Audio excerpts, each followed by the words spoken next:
ሃይ እንዴት ናችሁ? ዛሬም ሁልጊዜም እንደማደርገው አንድ አሪፍ ያልኩትን ፊልም ይዤላችሁ መጥቻለሁ። ምድር ላይ አንድ ሴትና ሁለት ወንድ ብቻ ቢቀር ምን የሚፈጠር ይመስላችኋል? ምን እንደሚፈጠር በደንብ ማወቅ ከፈለጋችሁ ይህንን ፊልም እዩት። የቤተሰብ ቁጥራችን 40 ሺህ ለመግባት ትንሽ ነው የሚቀረው። ምን ትጠብቃላችሁ? ሰብስክራይብ ያደረጋችሁ እኔ እህታችሁን አበረታቱኝ። እዚህ ፊልም ላይ ኮመንት ከሚያደርጉ ሰዎች መካከል አንድ ሰው መርጬ የ100 ብር ካርድ እሸልማለሁ። ወደ ፊልሙ ታሪክ ስንሄድ ፊልሙ ሲጀምር አና የምትባል ሴት ያስተዋውቀናል። በአንድ ተፈጥሯዊ ክስተት ምክንያት ከተማ ውስጥ ያለው ሰው በጠቅላላ ሞቷል። የቀረችው እሷ ብቻ ነበረች። እናም ብቸኝነቷን የሚያስረሳት አንድ ውሻም አላት። አብዛኛውን ጊዜዋን ከዚህ ውሻ ጋር ነው ምግብ ለማግኘት ወደዚህ ሲሉ የሚያሳልፉት። አንድ ቀን ከዚህ በፊት አይታው የማታውቀው መኪና ወድቆ ትመለከታለች። እናም ወደ ኋላ ትሸሽና ተደብቃ ምን እንደሚፈጠር ትመለከታለች። ከዛም አንድ ማስክ ያደረገ ሰው ተመለከተች። ረጅም ጊዜ በኋላ እንደሷ በህይወት የተረፈ ሰው ተመለከተች። ጆን በቀድሞ ህይወቱ ኢንጂነር ነበር። እዚህ አካባቢ ያለው አየር ንጹህ እንደሆነ ሲረዳ ጆን በደስታ መፈንጠዝ ጀመረ። አና ከውሻዋ ጋር በመሆን ይህን ሰው ትከተለዋለች። ጆን ውሃ ከነካው ረጅም ዓመት ሆኖት ስለነበረ ወንዝ ውስጥ ገብቶ ገላውን እየታጠበ ነበር። እሷ ውሃው ንጹህ ስላልሆነ ፈጠን ብላ ትጠጋውና ከውሃው ውስጥ ውጣ ትለዋለች። ጆንም እንደሷ የሰው ልጅ ካየ ረጅም ዓመት ስለተቆጠረ ሲመለከታት በጣም ነበር የደነገጠው። መጨረሻም ጆን አና ያለችውን ነገር ይሰማና ፈጠን ብሎ ከውሃው ውስጥ ይወጣል። የተበከለውም ውሃ ጆንን ወዲያው ነበር በሽተኛ ያደረገው። እሱም ፈጠን ብሎ ወደ መኪናው ይሄድና መኪና ውስጥ ያሉትን መድኃኒቶች መጠቀም ይጀምራል። እሷም መድኃኒቱን በመውሰድ ታግዘዋለች። ጆን መድኃኒቱን ከተወጋ በኋላ እንደ አዲስ ቀስ በቀስ ጉልበት እያገኘ መጣ። አናም አማራጭ ስላልነበራት ወደ ቤቷ ይዛው መጣች። ጆንም ቤቷ ካስተኛችው በኋላ መፈተሽ ጀመረች። በርከት ያሉ የአንድ ሴት ፎቶዎች አሉት። ሚስቱ ትሆናለች ብላን የገመተችው።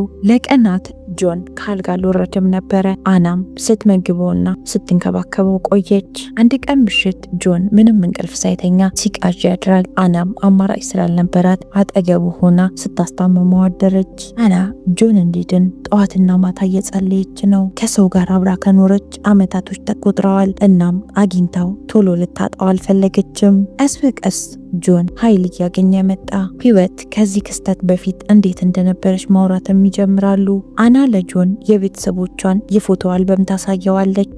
ሰዎቿ ሌላ በህይወት ያሉ ሰዎችን እንፈልግ ብለው ጥለዋት ነው የሄዱት። ግን እነሱም ሳይመጡ አመታት ተቆጠረ። በተለይ ደግሞ በጣም የምትወደውን ታናሽ ወንድሟን አሁንም ድረስ በጣም ነው የምትናፍቀው። ጆን አንቺ በጣም እድለኛ ነሽ፣ በጣም ጥሩ ቦታ ተወልደሻል። አንቺ የምትኖርበት አካባቢ በተራሮች የተሸፈነ ስለሆነ ለመርዛማው የአየር ንብረት አልተጋለጥሽም ይላታል። አናም ከተቀመጠችበት ተነስታ ጆንን ታቅፈዋለች። የሚቀጥለው ቀን ጆን አና እርሻው ላይ ስትሰራ ይመለከታታል።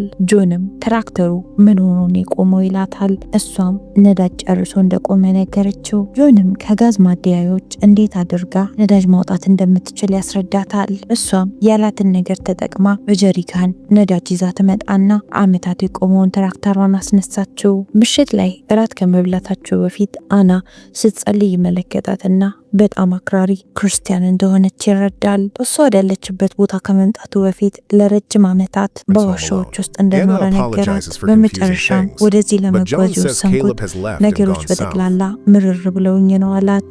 እሷም ፎቶዎች አይታ ስለነበረ ሚስትስ ብላ ጠየቀችው። እሱም አልተጋባንም፣ ፍቅረኛ የነበረች አላት። የዛን ቀን ምሽት ሁለቱም መሃል የማያውቁት ስሜት ተፈጥሮ ነበረ። ግን እንዴትም ብለው ለብቻ ይተኛሉ። የሚቀጥለው ቀን ትንሽዬ ኩሬ ስላለች እዛ አካባቢ ቀኑን ያሳልፋሉ። ጆን አሳ እየተመገበ ነው። ለረጅም ጊዜ አሳ በልቶ አያውቅም። አናም ስላለፈው የበረዶ ወቅት እየነገረችው ነበረ። ተርቤ በረሃብ ልሞት ነበረ፣ ምክንያቱም ጀነሬተሩ ተበላሽቶ ፍሪጅ ውስጥ ምንም ነገር ማስቀመጥ አልቻልኩም ነበር ትለዋለች። ይህንን ሲሰማ ጆን ጀነሬተሩን ላስተካክልልሽ ይላታል። ደውም ሌላ ማሳብ መጣለት። እዛው አካባቢ ትንሽ ፏፏቴ ስለነበረች እሷን ፏፏቴ ተጠቅሞ ለምን ለቤቱ ኤሌክትሪክ ማመንጫን ሰራም ብሎ ሀሳብ ያመጣል። ይህንን ኤሌክትሪክ ማመንጫ ደግሞ ለመስራት የግድ እንጨቶች ያስፈልጓቸዋል። ቤተክርስቲያኑን አፍርሰው የቤተክርስቲያኑን እንጨት ለመውሰድ ያስባል። አና በመጀመሪያ ሀሳቡን አልወደደችውም ነበር። ምክንያቱም ቤተ ክርስቲያኑን አባቷ ነበር የሰራው። እዚህ ቤተ ክርስቲያን ውስጥ ደግሞ አባቷ ዋናው ቄስ ነበሩ። እንዴትም ሊያሳምናት ቢሞክር እምቢ ትለዋለች። የሚቀጥለው ቀን አንድ ላይ እያረሱ እህል እየዘሩ ነበር። በመካከላቸው ያለው ግንኙነትና መከባበር በጣም ነው ደስ የሚለው። አንድ ቀን ባዶ ሱፐርማርኬት ውስጥ ጆን አልኮል አግኝቶ በጣም ሰክሮ ታገኘዋለች። ጆንም ጣፋጭ ነገሮችን በጠቅላላ በልታ አልኮሎችን ስላልጠጣች ያሾፍባታል። ጆን በጣም ሰክሮ ስለነበረ አና ይዛው ወደ ቤት ትመጣለች። ቤት ከገባም በኋላ ልብሱን አውልቃ ልታስተኛው ስትል ጆን ይጮህባትና እርዳታሽን አልፈልግም ይላታል። እናም የጆን ባህሪ እየገባት ስላልሆነ ለራሷ ፈርታ ጥላው ትወጣለች። የሚቀጥለው ቀን ጠዋት ጆን ላደረገው ነገር ይቅርታ ይጠይቃታል። አናም ይቅርታውን ተቀበለች። ከዛም ድጋሚ አሁንም ለራሳቸው አንድ ላይ መስራት ይጀምራሉ። ምሽት ላይ አና ሚጣፍጥ እራት ከሰራች በኋላ ወይን አቅርባ ጆንን ሰርፕራይዝ ታደርገዋለች። ሁለቱም ሁለት ብርጭቆ ከጠጡ በኋላ ትንሽ የመስከር ስሜት ይሰማቸውና ተነስተው መጨፈር ይጀምራሉ። ቀስ እያለ እየተቀራረቡ መጥተው ይሳሳማሉ። ከዛም ወደ መኝታ ቤት ከገቡ በኋላ ጆን በመካከላችን የሆነ ነገር ከተፈጠረ ግንኙነታችን ሊሻክር ይችላል ይላታል። እሷም በጣም ታፍርና እንደዛ ቢሆን ይሻላል ለብቻ እንተኛ ትለዋለች። የሚቀጥለው ቀን ዞር እያለች አካባቢውን እየተመለከተች እያለ አና አንዳንድ ለየት ያሉ ነገሮች እየተመለከተች ነው። ሻም እየጮኸ ወደ አንድ ሰው ይሄዳል። ከዛም ካሌብ የሚባል በህይወት ያለ ሰው አገኘች። ካሌብ አናን እንታያት የሚጠጣ ውሃ ብሎ ነበር የጠየቃት። እሷም ይዘው ትመጣና ውሃ ትሰጠዋለች። ጆን በጣም ደንግጦ ሽጉጥ ሲደቅን አና ካሌብ ጤነኛ ነው ብላ ሽጉጡ እንዲያወርድ ታደርገዋለች። ዛም ካሌብንና ጆንን አስተዋወቀቻቸው። ካሌብ እንዳለው ከሆነ ምግብን ፍለጋ ረጅም ርቀት ተጉዟል። አና ምንም አታስብ ከኛ ጋር መሆን ትችላለህ ትለዋለች። ጆን ግን ጤነኛ መሆን እስኪረጋገጥ ለተወሰነ ጊዜ ውጪ ትቆያለህ ይለዋል። አና በጣም የዋህና ምስኪን ስለነበረች እሷ ተመችቷት እሱ ውጪ እንዲያደር አልፈለገችም። ዚህ ምክንያት ውስጥ ገብቶ እንዲያደር ፈቀደችላት። ግብ እየበሉ ሶስቱም ስላጋጠማቸው ነገር ማውራት ጀመሩ። እዚህ ከመድረሴ በፊት አንድ በጣም የታመመ ልጅ መንገድ ላይ አጋጥሞኝ ነበር አለ። እኔም ልንከባከበው የተቻለኝን አድርጌያለሁ። ዩ ግን በጣም ስቃይ ሲበዛበት ግደለኝ ብሎ ለመነኝ ይላቸዋል። ካሌብም ቀጥሎ ስላጋጠመው መጥፎ ነገሮች ማውራት ይጀምራል። በዚህ ነገር ምክንያት ሰዎች ሲገዳደሩ ማይቻለው አለ። ምግብ ከተበላ በኋላ አና ካሌብን እያዞረች ቤቱን ታሳየዋለች። ጆን በጣም ቀንቷል። በዛ ላይ ደግሞ አናን ያስጠነቅቃታል። ተጠንቀቂ፣ ስለዚህ ሰውዬ ምናቀው ነገር የለም ይላታል። እዚህ ምክንያት ትልቅ ጭቅጭቅ ተነሳ። እሱ ብቻ አይደለም ጆን ገደልኩት ስላለው ልጅ ማነሳችበት። ጆንም ቁጭ አደርጋትና የገደለው ታናሽ ወንድሟን እንደሆነ ነገራት። አና ምን እንደምትለው ቃል አጣችለት። በጣም ተናዳ ልታየው እንኳን አልፈለገችም ነበር። የሚቀጥለው ቀን ጆንና ካሌብ አንድ ላይ በመሆን የሚበላ ነገር ለማደን ይሄዳሉ። በዚህ መሃል ካሌብ ያህል ከአና ጋር እንደሚመሳሰል ለጆን ያስረዳዋል። እውነት ለመናገር ካሌብ እንደ ጆን ነገሮችን የሚያካብድ ሰው አልነበረም። ቀለል ያለ ሰው ነው። ጆንም አና እምቢ ያለችውን የኃይል ማመንጫ ለካሌብ ይነግረዋል። ራት እየተበላ ያንን የኃይል ማመንጫ ካሌብ ድጋሚ ያነሳል። ጆን ይህንን በማንሳቱ ምቾት አልተሰማውም። የሚገርም ሁኔታ እንዴትም ለስለስ ብሎ አናን ያሳምናታል። አናም እሺ ቤተ ክርስቲያኑ ይፍረስ ትላለች። አና መልስ ይገረምና ጆን ካሌብን አታስገድዳት፣ ማን አስገድዳት አለህ ይለዋል። እሷ በጣም እርግጠኛ ነኝ አፍርሱት ቤተ ክርስቲያኑን ትላለች። የሚቀጥለው ቀን ቤተ ክርስቲያኑን እያፈረሱት እንጨቱን የኃይል ማመንጫ ለመገንባት እየሰበሰቡ ነው። በሚገርም ሁኔታ የአናና ካሌብ ቅርበት እየጨመረ መጥቷል። ጆን ሁኔታቸውን እያየ በጣም እየተናደደ ነው። አናና ካሌብ ቤተ ክርስቲያኑን አፍርሰው ከጨረሱ በኋላ አንድ ላይ ወክ ለማድረግ ይወጣሉ። ከዛም አንድ ዋሻ ያገኙና ቁጭ ብለው ማውራት ጀመር።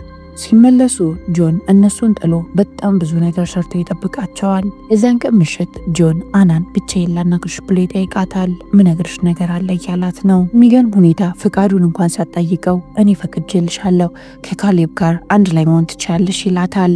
አና ግራ በሚጋባት ስሜት ጸጥ ነበር ያለችው። ራሷን ለመከላከል ብትሞክርም አላስወራም ይላታል። ሶስቱም የሚቀጥሉትን ሳምንታት ይህንን ኃይል ማመንጫ በመስራት ያሳልፋሉ። በጣም ጥሩ ደረጃ ላይ ከደረሰ በኋላ ደስታቸውን ለማክበር ተሰብስበው ጥሩ እራት ይበላሉ። ምግብ በልተው የተወሰነ አልኮል ከጠጡ በኋላ ውጪ ውሃ ውስጥ ለመዋኘት ይወጣሉ። ብርድ ሲመጣ ግን ወደ ቤት ይመለሳሉ። ጆን አናን እንደሚወዳት ይነግራታል፣ ግን ለማመን ይከብዳታል። ያን ቀን ምሽት አና የካሌብ ክፍል ትሄድና አንድ ላይ ይተኛሉ። ይህም ተግባራቸው ጆንን በጣም ነጭናጫ ያደርገዋል። ጆንና ካሌብ አንድ ላይ በመሆን ይህንን ኃይል ማመንጫ ገነቡት። በዚህ ስራ መሃል ካሌብ ከአንዴም ሁለቴ ተንሸራቶ ወደ ውሃው ወድቆ ነበረ፣ ግን ጆን እንዴትም ብሎ ያድነዋል። በመጨረሻም ጆን ብቻውን ወደ ቤት ይመለሳል። እናም ነገሮችን ስላወሳሰብኩብህ በጣም ይቅርታ ትለዋለች። ጆንም ችግር የለውም፣ ካሌብ ግን ወደሚሄድበት ሄዳለሁ ብሎ ጥሎን ሄዷል ይላታል። አና እየሮጠች ካሌብን ለመፈለግ ትሞክራለች፣ ግን አልተሳካላትም። ጆን ፏፏቴው ላይ ቆሞ ወደ ታች እየተመለከተ ነው። ካሌብን ወደ ውሃ ውስጥ ለቆት ነው። የሚገርም ሁኔታ የኃይል ማመንጫውም ሰራ። ናም ፒያኖዋን በሰላም ትጫወታለች። ጆን ግን በጣም የጥፋተኝነት ስሜት እየተሰማው ነው። አሁን አናን የሚወስድበት ሰው የለም። አንድ ሴትና አንድ ወንድ ብቻ ይቀራሉ። እዚህ ፊልም ታሪክ እዚህ ላይ ያበቃል። ምድር ላይ ከእናንተ ጋር አንድ ሰው ብቻ ቢቀር ምን ታደርጉ ነበር? ሁልጊዜም እንደምላችሁ አሁንም ቢሆን ፊልሙን ከወደዳችሁት ላይክ፣ ሼር፣ ሰብስክራይብ ማድረግ እንዳትረሱ። እወዳችኋለሁ።